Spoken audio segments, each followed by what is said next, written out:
Good afternoon everyone, কেমন আছো তোমরা সবাই? আশা করছি তোমরা ভালো আছো, সুস্থ আছো। আমরা ওই মোটামুটি চলে যাচ্ছে। আজকে সকালবেলা ভালোই রোদ উঠেছিল, তো ভেবেছিলাম যে রোদের মধ্যে কম্বলগুলোকে দিয়ে দেবো। ছাদে নিয়ে গেলে হয়তো একটু ভালো হতো, কিন্তু ছাদে আর নিয়ে যাইনি। ব্যালকনির বাইরে যেইটুকানি রোদ আসে সেইটুকানি রোদেই দিয়েছি। ছাদে নিয়ে গেলে না, ওই একবার নিয়ে আসো একবার নিয়ে যাও, অত না ওই সিঁড়ি চড়ে চড়ে অত যেতে ইচ্ছা করে না। ওই আর কি, মানুষ অভ্যাসের দাস। বাইরে যখন তার টানানোই আছে ব্যালকনির বাইরে, তার উপরে রোদও আসছে, তো এখানেই দিয়ে দিয়েছি সকাল থেকে। ওই সকালবেলা মোটামুটি 7টা সাড়ে 7টায় দিয়েছি, এখন বাজে 2টো আড়াইটে, অনেকক্ষণই প্রায় রোদ খেয়ে নিয়েছে। তো ওর জন্য এবারে তুলে নেবো। আর এই জায়গাটা থেকে তুলতে এত ভয় করে, শুধু ব্ল্যাঙ্কেট বলে না, যে কোনো জামা কাপড় গ্রিলের বাইরে দেওয়া, তো এখানে যদি একটু অসাবধান হই না, তাহলে নিচে পড়ে যাবে। একদম নিচে পড়ে গেলে তো পেয়ে যাবো, একটু ধুলোবালি মাখবে, তারপর না কেচে কুচে দেবো, আলাদা কথা। কিন্তু যদি কারোর ব্যালকনি, অনেকের ব্যালকনিতেই নিচে, আমাদের তো 3rd ফ্লোর, নিচে আরও যে 2টো ফ্লোর আছে, কারোর ব্যালকনিতে গাছপালা আছে, হয়তো কোথাও গিয়ে আটকে গেল, সেখান থেকে পারতে না পারলে আমার না এই ভয় ভয় যেন আমি যে কোনো জামা কাপড় দিলেই না আগে আস্তে, মানে সাবধানে দিয়ে আস্তে করে ক্লিপ লাগিয়ে দিয়ে আবার শুকিয়ে গেলে আবার আস্তে করে তুলে নিই, মানে ভীষণ ভয় ভয় করি। এতদিন হয়ে গেছে এখনও আমার অভ্যাসে এটা হয়নি। এখনও মনে হয় যে না, যদি নিচে পড়ে যায় তখন আমি কি করব। ভয় ভয় জিনিসগুলোকে তুলে নিচ্ছি, কারণ এইবারে তো রোদটা পড়ে যাবে, রোদ আর পাবো না। এবারে কী হবে, জিনিসটা যেইটুকানি যা গরম হয়েছে সেটা পুরোপুরি ঠান্ডা হয়ে যাবে, সেই আর মানে রোদে দিয়েও কোনো লাভ হবে না। আর এই শীতকালে না, আমার মারা করতো, আমার বাবার বাড়ির ওখানে তো প্রচুর পরিমাণে ঠান্ডা পড়ে, যেহেতু একটু ফাঁকা জায়গা, ও তো ওখানে না এই পাতলা ব্ল্যাঙ্কেটে হয় না, ওখানে লেপ বার করতে হয়। তো লেপ কী করতো, মায় রোদে দিত, আর যখন ওই রাত্রেবেলা গায়ে দিতাম না, একটা গায়ের যেন মানে লেপের যে রোদের গরমটা সেটা গায়ের মধ্যে লাগতো, খুব মজা লাগতো। কারা কারা এটা করো নিশ্চয়ই জানিও, কারণ আমি জানি অনেকেই এই জিনিসটা করতো। আমি আবার আরেকটা জিনিস করতাম, লেপ যখন মা আমাদের মাঠে মানে রোদে দিত, তখন আমি লেপটার মধ্যে গিয়ে বসে থাকতাম।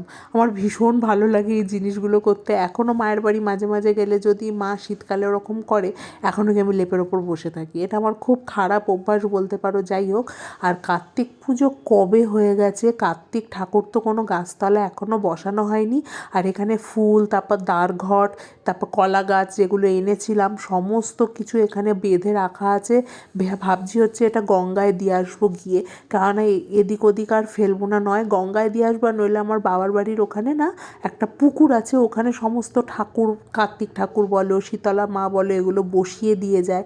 আবার ঠাকুরের যা জিনিসপত্র সেগুলোকেও রেখে যায়। তো ভাবছি ওইখানে দিয়ে আসবো, আর যদি সময় হয় তাহলে গঙ্গায় গিয়ে দিয়ে আসবো জিনিসটা। কার্তিক ঠাকুর তো ভাসান হয় না, কার্তিক ঠাকুরকে ওরকম গাছতলায়, আমাদের এখানে অনেক মন্দির আছে, এখানে বসিয়ে দেবো বা বাবার বাড়ির ওখানে গিয়ে বসিয়ে দেবো। যাই হোক, কম্বলগুলো না হাতে হাতে পাট করে নিই, নইলে ভেতরের যে গরম ভাবটা সেটা চলে যাবে। আর ওই ঠান্ডা কম্বল না গায়ে দিতে ইচ্ছা করেনি, এরকম শীতকালে একটু গরম গরম কম্বল গায়ে দেবো। কম্বল কেন, লেপও ভালো লাগে, গরম গরম গায়ে দিতে বেশ মজা লাগে। তো যাই হোক, এখন কম্বলগুলো একটু গুছিয়ে নিই, নিয়ে তারপরে একটু শোবো, কারণ আবার একটু পরে পড়াতে বেরোবো। আধ এক ঘন্টা একটু রেস্ট নিয়ে নিই, তারপরে আবার বেরোনো যাবে।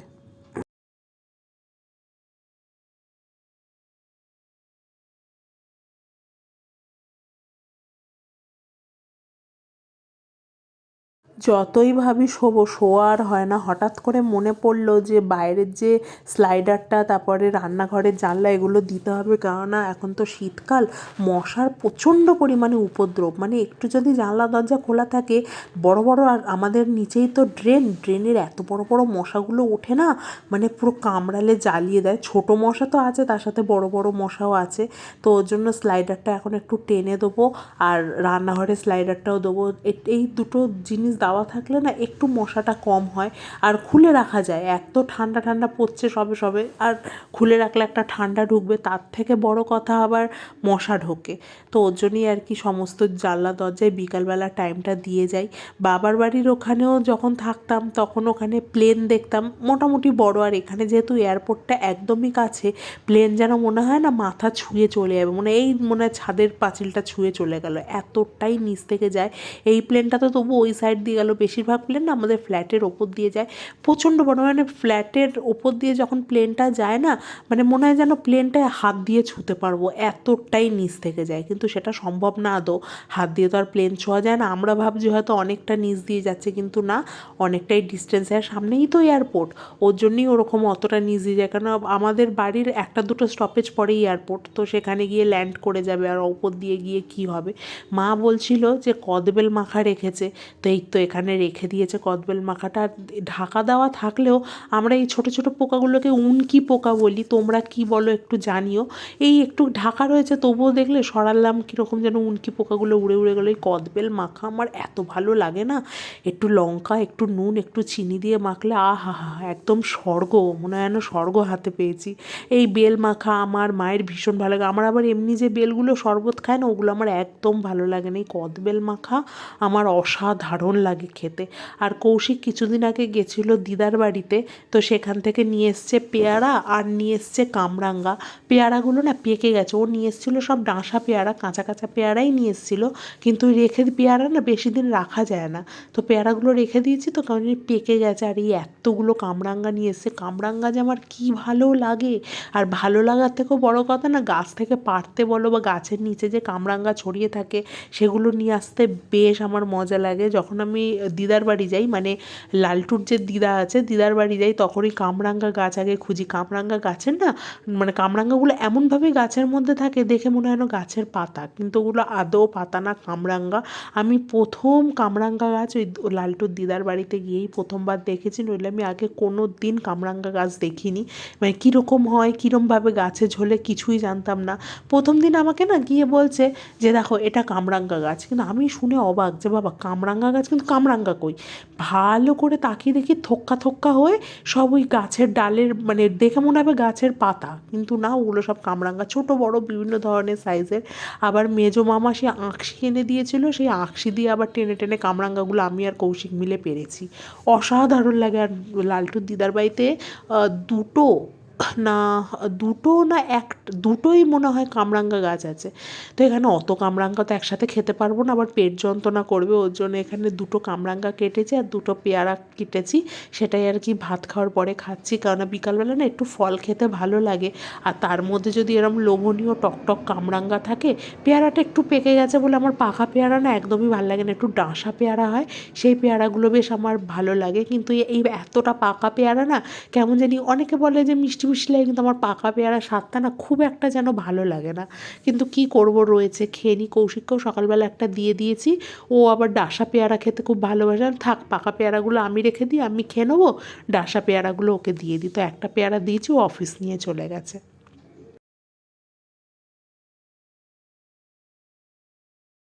হঠাৎ করে চোখে পড়লো এই তারটা না ছিঁড়ে গেছে। আর এই বাইরে সমস্ত কিছু জামা কাপড় দিই, তো আর সবসময় রোদ জল বৃষ্টি সমস্তটাই তারের মধ্যে লাগে, তারটা পুরো পচে গেছে। দেখি আজকে পরিয়ে আসার সময় একটা তার কিনে নিয়ে আসবো এরকম। এই জিনিসটা হওয়াতে এত সুবিধা হয়েছে, বারবার না ছাদে দৌড়াতেও হয় না। আর এই আমাদের তো এখন সবসময়, আগে জানতাম আমাদের 6টা ঋতু, কিন্তু এখন সবসময়ই দেখি বৃষ্টি হয়। ওই ছাদে জামা কাপড় থাকলে একটাই সমস্যা, ওই দৌড়ে যতক্ষণে ছাদে যাবো ততক্ষণে জামা কাপড় ভিজে যাবে। ওর জন্যই ব্যালকনির বাইরেটা দিলে না চট করে শুকিয়েও যায়, মাথায় অত হেডেকও থাকে না। কিন্তু তারটা দেখি ছিঁড়ে গেছে, ইমিডিয়েট আনতে হবে, নইলে ওই যে যেটা ভয় পাচ্ছিলাম সেটাই হবে, জামা কাপড় কখন ছিঁড়ে লোকের ব্যালকনির ওপর পড়ে থাকবে, কোনো আমি জানবও না, পরে হয়তো খুঁজে পেলে ভালো, না গেলে গেল। যাই হোক, আজকে রাত্রেবেলা এখানে খিচুড়ি বানাবো, কারণ অনেক দিন ধরে ইচ্ছা করছে খিচুড়ি বানাতে। আজকে যেহেতু ছিল শনিবার, নিরামিষের দিনে না ওই মটর ডাল, আলু সেদ্ধ, ওই বড়ি আলুর তরকারি সব সময় ভালো লাগে না, মাঝে মাঝে না একটু অন্য ধরনেরও কিছু খেতে ইচ্ছা করে। তো আজকে ভাবলাম একটু খিচুড়ি বানাবো, মুগ ডাল, একটু বেশি করে মুগ ডাল দিয়ে একটু চাল দিয়ে খিচুড়ি বানাবো। তো এখানে সেটাই সব প্রিপারেশান করছি, মশলাপাতিও সব করছি আস্তে আস্তে। আজকে খিচুড়িতে না ভাবছি একটু ফুলকপি আর আলু দেবো। এই শীতকাল এসে গেছে, ফুলকপি ঘরে ঘরে খালি ফুলকপি আসবে। আমার বাঁধাকপির থেকে না ফুলকপিটা খেতে ভীষণ পরিমাণে ভালো লাগে। ফুলকপি দিয়ে খিচুড়ি, ফুলকপি আলুর কষা, ফুলকপির পরোটা, আবার আমি একটা করি ফুলকপির বড়া, কিছুই না, ফুলকপিটাকে একটু বেসন দিয়ে ভেজে নিই, অসাধারণ লাগে খেতে। আর নতুন ফুলকপি তো মানে ঝট করে যেন গলে যায়, তো ওই জন্য একটু বড় বড় করেই ফুলকপিগুলো কেটে দিয়েছি। আর এখানে করছি খিচুড়ির মশলা। খিচুড়ির মশলাটা করে হাঁড়ির মধ্যে ঢেলে দেবো। এর মধ্যে রয়েছে আদা, জিরে, কাঁচা লঙ্কা বাটা, তার সাথে ফোড়নে দিয়েছিলাম শুকনো লঙ্কা, তেজপাতা আর একটু গোটা জিরে দিয়ে এইখানে রান্নাটা করে নিচ্ছি। আর সময়ও হয়ে যাচ্ছে, কেন বাবাও রাত্রিবেলা খাবে। আমরা 10টার সময় খাই, কিন্তু বাবাকে না 8:30 পৌনে 9টার মধ্যে মা খাইয়ে দেয়। ওর জন্য একটু তাড়াহুড়ো করছি, খিচুড়িটা তাড়াতাড়ি করে নিই। আজকে খিচুড়ি করব। আর তার সাথে কৌশিক এনেছিল না একটা বিরাট বড় গোল বেগুন, তো এই গোল বেগুনেরই বেগুনি করব। আমার এরকম বড় বড় বেগুনি খুব ভালো লাগে। আরও ভালো লাগে যে বেগুনগুলো যদি একটু লম্বা হয়, সেই লম্বা লম্বা যে বেগুনিগুলো, ওগুলোও বেশ ভালো লাগে। আর ও আজকে যেই বেগুনটা এনেছিল এটা ভাজা খাওয়ার জন্য একদম পারফেক্ট ছিল, কিন্তু ভাবলাম না, চল একটু বেগুনিই করি। সবসময় তো বেগুন ভাজা ভাজা খাওয়া হয়, কিন্তু বেগুনিটা না চট করে আমাদের এই বাড়িতে হয় না। খিচুড়ি যখন হয়েছে সেই সুযোগ আর ছাড়া যায় বলো? তো তাই ভাবলাম এখানে খিচুড়ি আর বেগুনি খাই। আরও ভেবেছিলাম একটু ফুলকপির বড়া করব, কিন্তু আর ইচ্ছা করলো না। ধুর, অত না সবসময় আর ভাল লাগে না, একার জন্য কিছুই যেন ইচ্ছা করে না। তো এখানে রাত্রের খাওয়া দাওয়া সমস্ত কিছু হয়ে গেছে। এবার গ্যাস ট্যাস পরিষ্কার করে নিয়েছি, বাসনপত্র যা মাজার ছিল সব মেজে মুজে পরিষ্কার করা। আর এখানে খিচুড়ি করেছি ঠিকই, কিন্তু এই এতটা খিচুড়ি বেঁচে গেছে, কারণ খিচুড়ি করার সময় না মাপটা ঠিক বুঝতে পারিনি, ওইভাবে মেপে করা যায় বলো? তো যাই হোক, এখানে কিছুটা বেঁচে গেছে, ওই ফ্রিজে তুলে দেবো। এখন আর তুলবো না, কেননা এখন মারাত্মক গরম, ফ্রিজে তুললে না নষ্ট হয়ে যাবে। এই দিকের লাইটটা জ্বালাই, ওই দিকের লাইটটা বন্ধ করে ঘরে গেলে না এই সামনে যে সোফাটা আছে, সোফার পায়ার মধ্যে এমনভাবে আঙুল বেঁধে যায়, এরম করে কতবার আমার পায়ের আঙুলে লেগেছে, আঙুলের হাড় পর্যন্ত যন্ত্রণা হয়ে যায়। এই যে পায়াটা দেখছো, এই পায়াটা প্রচণ্ড পরিমাণে লাগে। অন্ধকার থাকে তো কোন দিকে পা ফেলবো বুঝতে পারি না, ওই জন্য এই দিকের লাইটটা জ্বালিয়ে নিলাম। জ্বালিয়ে নিয়ে এবারে ওই দিকের লাইটটা বন্ধ করে ঘরে চলে যাব। আর এই মিক্সি যে বার করেছিলাম জারটা, এটাকেও ভাবছি ঢুকিয়ে দিই, বাইরে রাখলে রাখাই হয়ে যাবে, আজ তুলবো কাল তুলবো করতে করতেই সময় চলে যাবে। আর এই পায়াটা হচ্ছে ডেঞ্জার পায়া, মানে যখনই লাইট বন্ধ করে এখান থেকে যাব তখনই পায়ে কিছু না কিছু লাগবে। আর প্রত্যেক দিনের আমার ডিউটি এই, ওর হেডফোনটাকে নিয়ে আমাকে ঘরে যেতে হয়।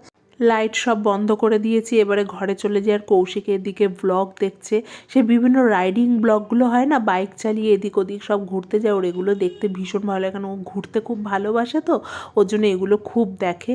যাই হোক, ও দেখুক, আমি এবার শুয়ে পড়ি। ঘড়িতে বাজে 11:10। এবার অল আউটটা জ্বালাবো, গেটটা দিয়ে দিই। আর পারছি না, এবার একটু শরীরটা বিছানায় ঠেকাতে পারলে ভালো হয়।